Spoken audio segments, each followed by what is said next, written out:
البدع والأهواء، أهل البدع العقائدية وأهل البدع السياسية. نقول بيننا وبينكم السلف، بيننا وبينكم الكتب، كان فيقول البدع بيننا وبينكم. الحمد لله رب العالمين والعاقبة للمتقين ولا عدوان إلا على الظالمين. أشهد أن لا إله إلا الله وحده لا شريك له وأشهد أن محمدا عبده ورسوله صلى الله عليه وعلى آله وأصحابه ومن تبعهم بإحسان إلى يوم الدين. أما بعد. Ikhwanil kiram rahimani wa rahimakumullah. Kemarin kita telah mempelajari poin yang ke-538 berhubungan dengan apa? Indak Abdurrahman.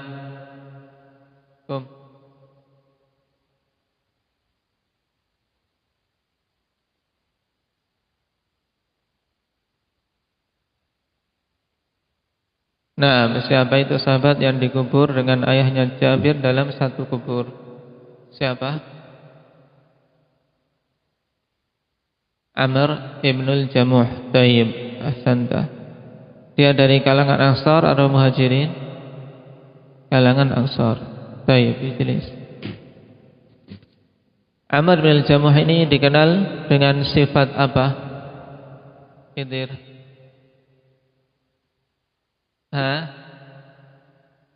Indak alif.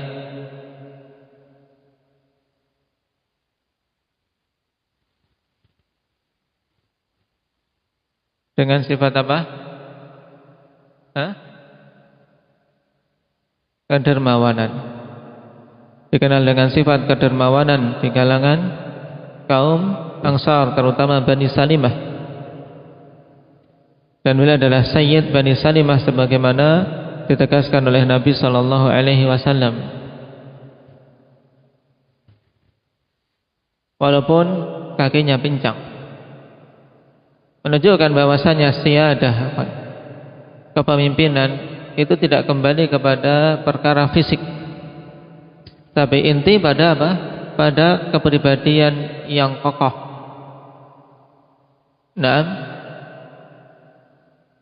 Kepribadian yang kuat, juga terkumpulnya sifat-sifat utama pada dia. Sekuat apapun fisik seseorang, ikhwan, kalau dia memiliki sifat-sifat yang buruk, terutama kebakhilan, maka tidak pantas untuk menjadi pemimpin.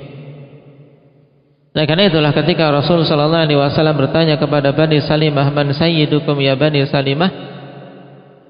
Kemudian dijawab dengan Al-Jadd bin Al-Qais. Hanya saja dia itu memiliki sifat bakhil. Maka Rasul sallallahu alaihi wasallam tegaskan bahwasanya sifat bakhil itu adalah sifat yang paling parah. Penyakit apa yang lebih parah daripada kebakhilan pada seseorang? Baru kemudian ditunjuk oleh Nabi sallallahu alaihi wasallam, sayyidukum Amr ibn al-Jamuh.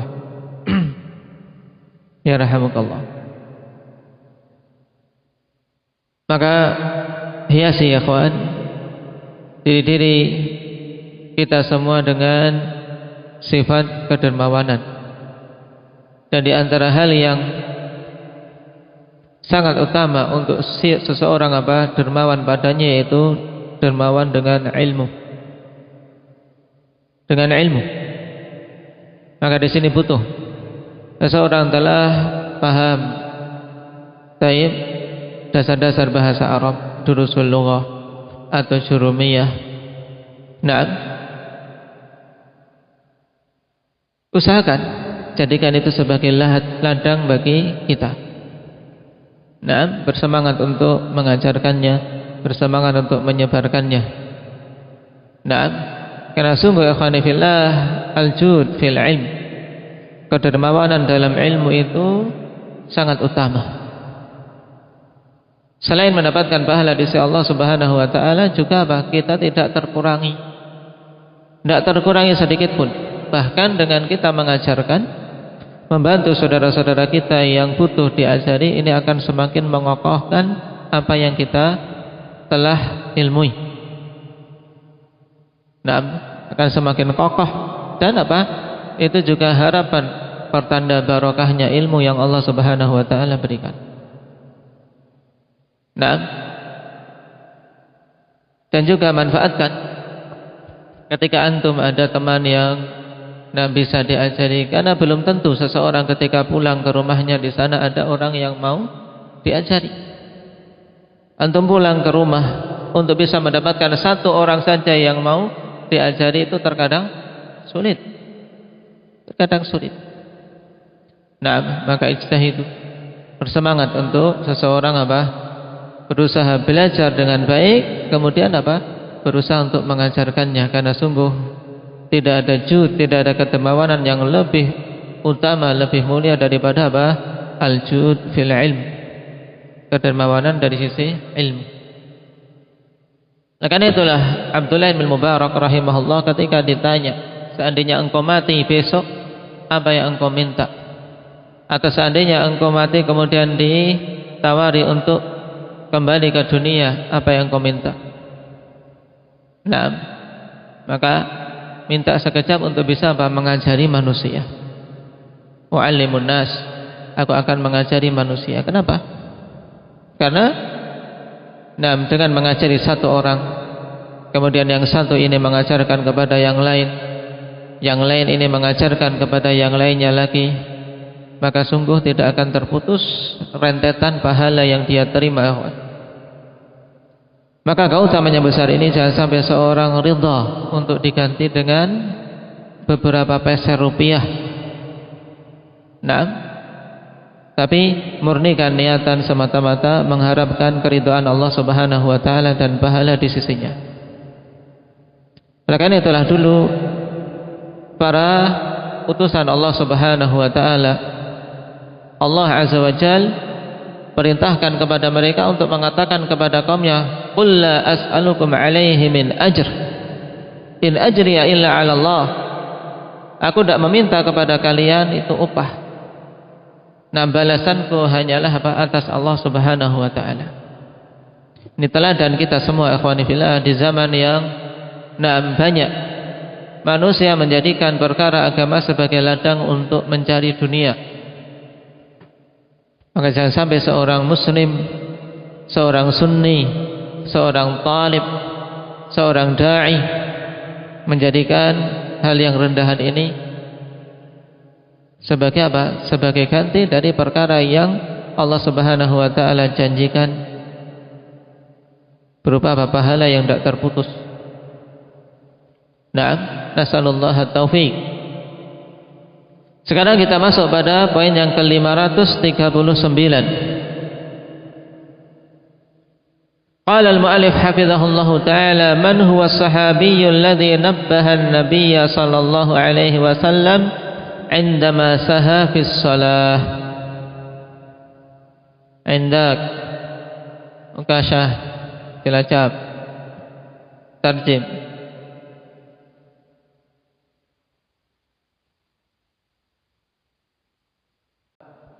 Taib. Siapa itu sahabat yang menegur Nabi sallallahu alaihi wasallam tatkala beliau lupa di dalam salat? Wal jawab dzul yadain, yang namanya adalah Al-Khirbaq Ibnu Amr radhiyallahu anhu.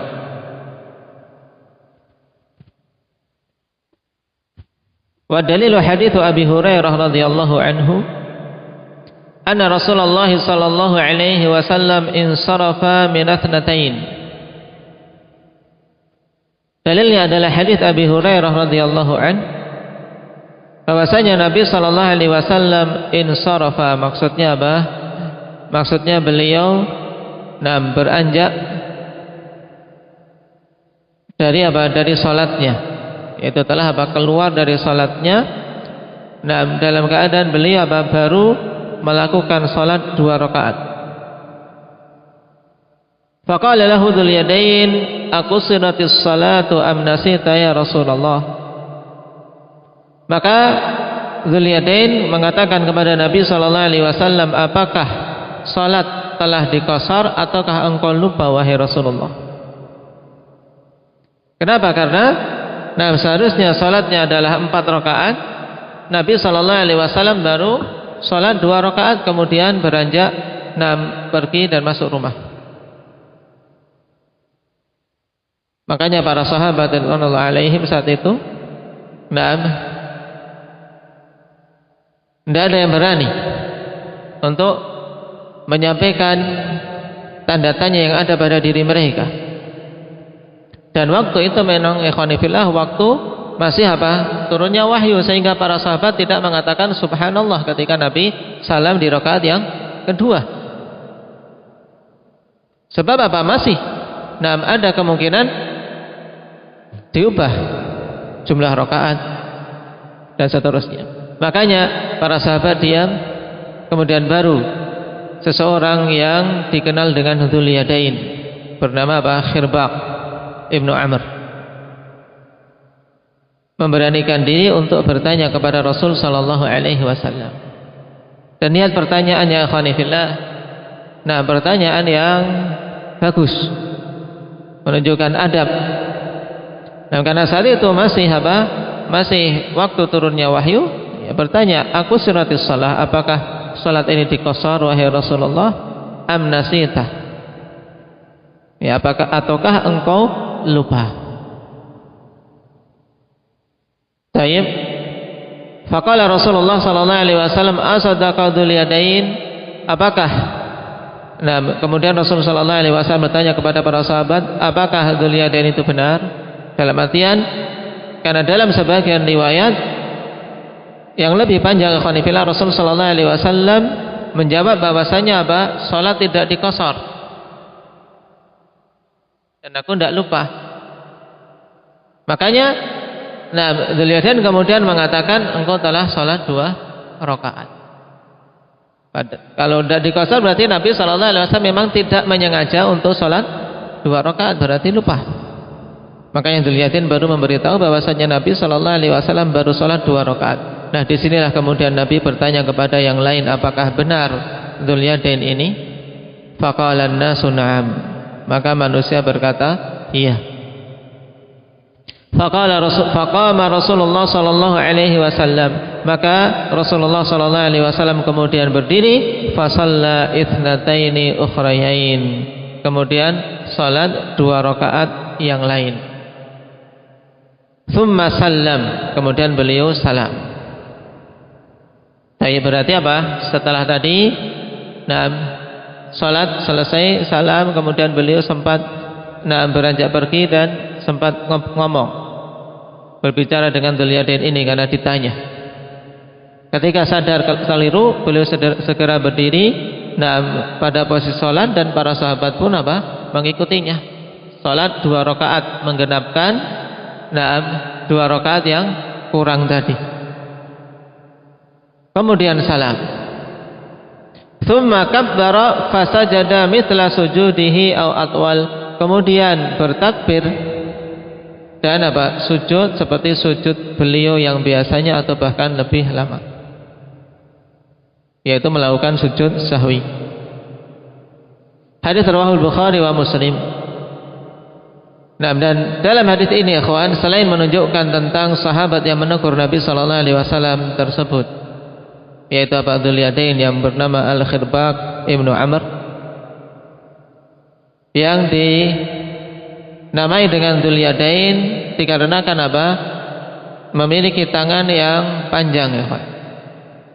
Memiliki tangan yang panjang, makanya digelari dengan Dzul-Yadain. Bukan karena panjang tangan, tapi tangannya panjang. Paham bedanya enggak? Apa bedanya Ismail? Bertangan panjang dan panjang tangan.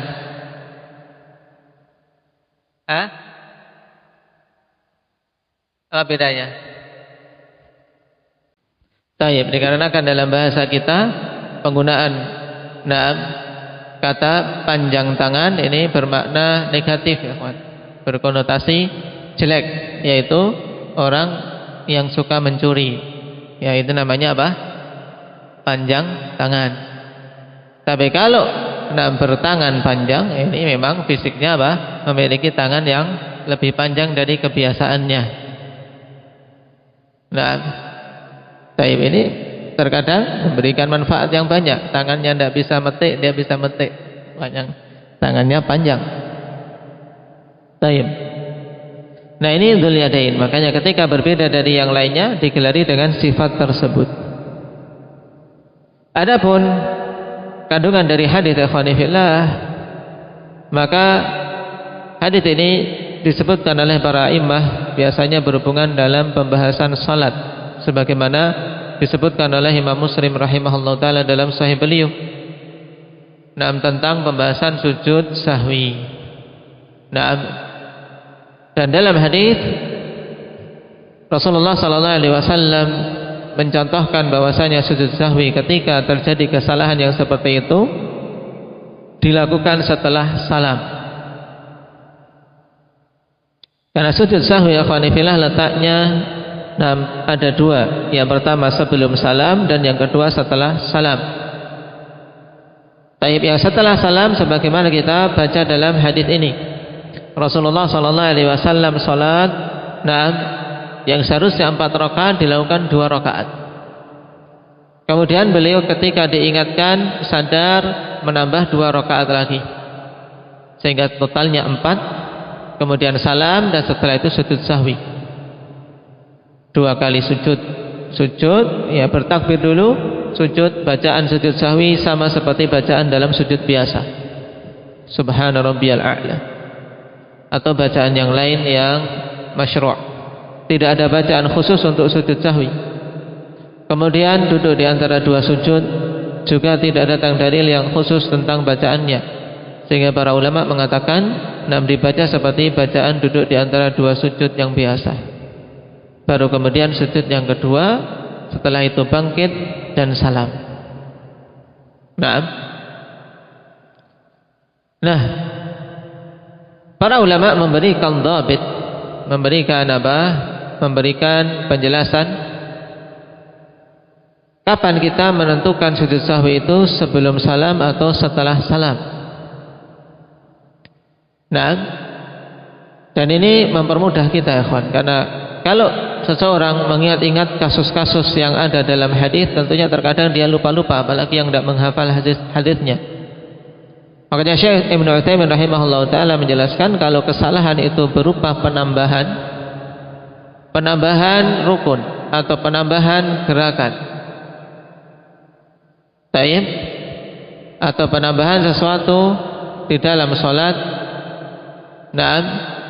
yang seandainya dilakukan dengan sengaja dalam keadaan sadar, maka sholatnya batal.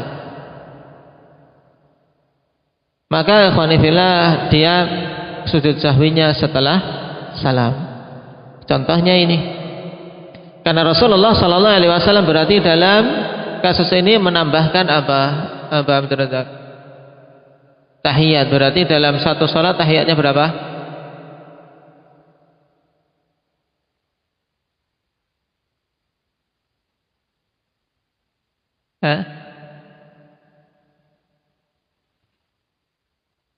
Nah, 4 rakaat tapi tahiyat akhirnya 2. Kalau tahiyat, bacaannya seandainya dia bablas, tidak sujud sahwi, tidak apa-apa. Yang jadi masalah di mananya ini? Salamnya. Karena dia menambahkan dalam satu salat salamnya 2. Tayyib, salamnya 2. Kemudian juga ada takbiratul ihram 2, ya kan? Setelah itu kan dia takbiratul ihram lagi.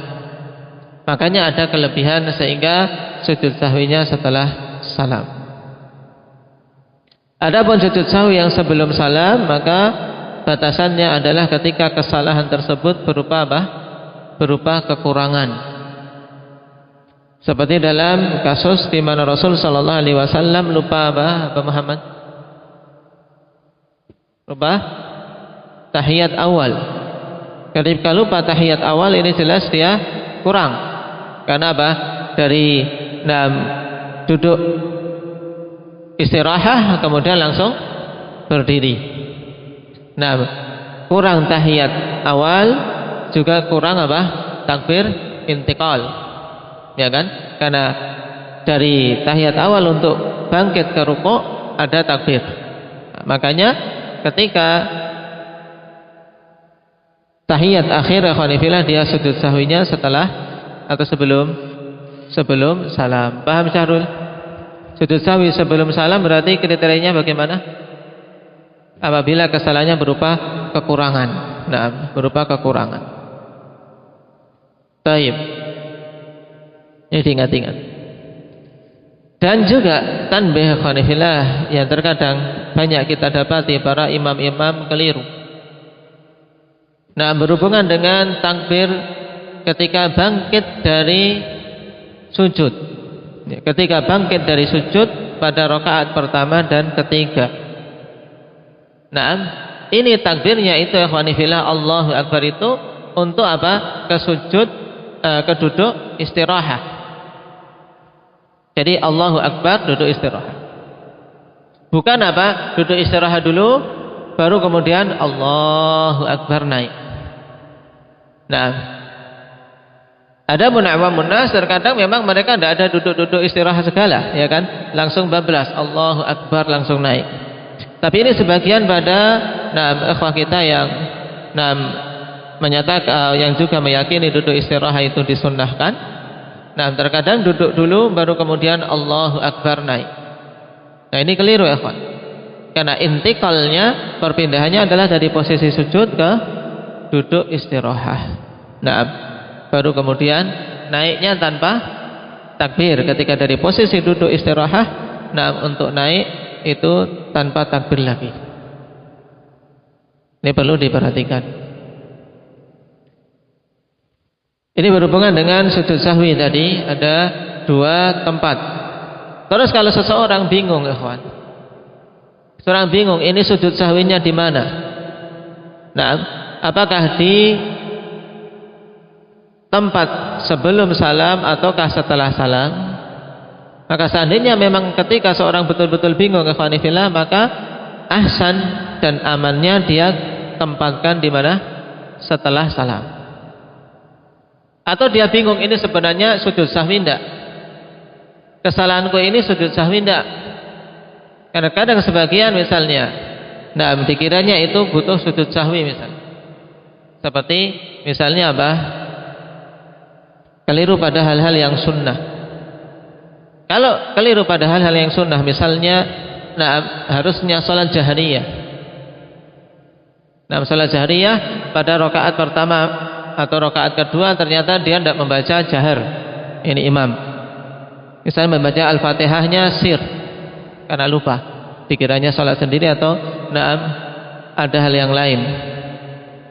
Nah, ini kan lupa. Ya kan, cuman kelupaan pada perkara sifatnya sunnah.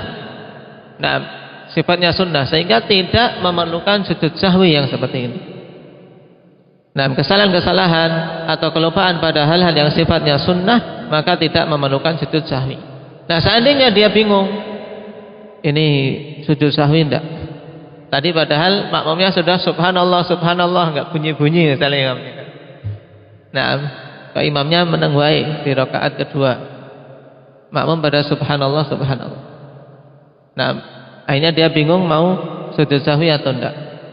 Kalau seandainya bingung antara sujud dan enggak, kemudian dia menetapkan untuk sujud karena tadi sudah subhanallah subhanallah banyak, ya sujud sahwinya kapan? Setelah salam, enggak berpengaruh jadinya di dalam sholat. Tapi kalau sebelum salam ikhwan dia dalam kondisi ragu ini sujud atau enggak, kok dia sujud sahwinya sebelum salam, ini malah khawatir membatalkan salatnya. Kenapa? Karena dia menambahkan sujud dalam salat yang tidak masyru'. Paham? Paham? Apa betul Razak? Baik, saya ulangi. Kenapa kita katakan amannya kalau seandainya seorang ragu-ragu ini butuh sujud sahwi atau enggak? Maka amannya dia sujud sahwi setelah salam. Kenapa? Karena sholat dia sudah selesai. Salat dia sudah selesai, sudah tahiyat sempurna, kemudian salam. Baru kemudian sujud sahwi. Seandainya sujud sahwinya ini salah, sebenarnya tidak perlu sujud sahwi, tidak berpengaruh pada salatnya, karena dalam salat itu sudah apa? Sudah selesai, tidak ada penambahan. Tapi kalau dia lakukan sujud sahwinya sebelum salam, ternyata salah, ini kan ketika diberitahu mikir juga ini, jadi ragu-ragu, tadi saya nambah sujud yang enggak syar'i, ya kan? Seharusnya tidak sujud sahwi, dia sujud sahwi. Jadi menambah sujud yang tidak syar'i di dalam salat. Nah, kalau seandainya tidak ada kejahilan, tidak ada keraguan-raguan, jelas batal salatnya. Dan tentunya ketika hal seperti ini seorang akan ragu-ragu salatnya. Tadi sah atau tidak, sah atau tidak. Ya, makanya jalan keluarnya tadi apa? Kalau seorang bingung ini letaknya di mana, ambil apa untuk meletakkan sujud sahwinya setelah salam. Baik.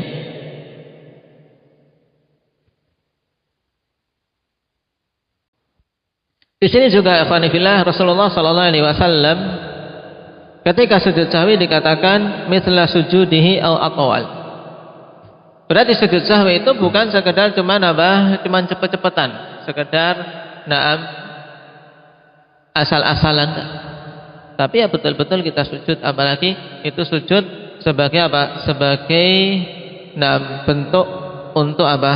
Menggugurkan kesalahan-kesalahan yang dilakukan sebelumnya. Maka ya di situ perbanyak untuk meminta ampunan pada Allah.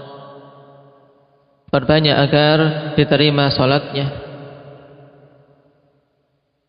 Nah, barakallahu fikum, ini sekilas tentang apa yang dikandung dalam hadis, dan perincian tentang sujud sahwi bihamdillahi azza wa jalla telah kita lewati dalam pembahasan fikih muyassar.